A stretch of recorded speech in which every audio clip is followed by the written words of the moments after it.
In this presentation, we're going to find the area under the curve of y equals 9 minus x squared.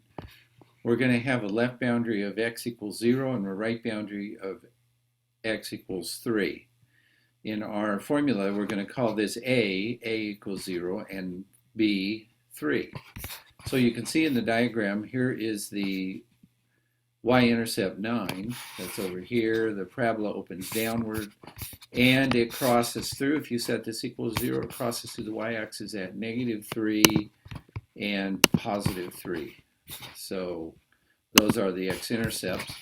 But what we want to find is the area under the curve above the x-axis and to the right of the y-axis. So y is greater than 0 and y is greater than 0 and x is greater than 0.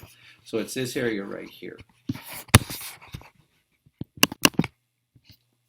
So to do that, we're going to use the area formula, which is length times width.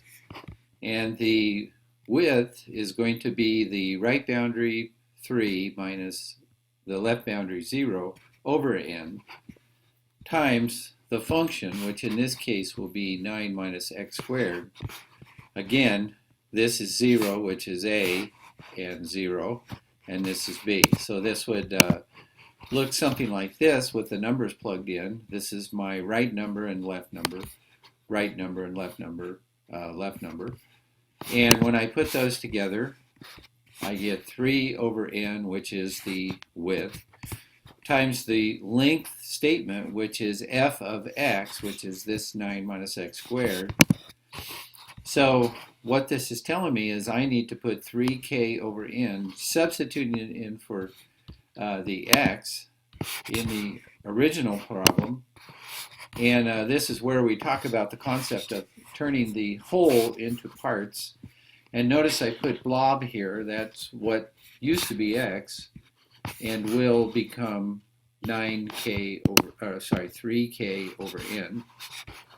And then after you square it, it becomes 9k squared over n squared. So now I have to deal with this constant in front, or I should say the coefficient in front, which is 3 over n on this step, and I carry that all the way through to here. Now I've got to replace the summation of the constant 9 and this replacement over here. First, I need to move this 9 over n squared out in front of the sigma, which I do right now. So that leaves k squared here. Remember, we have a formula for k squared.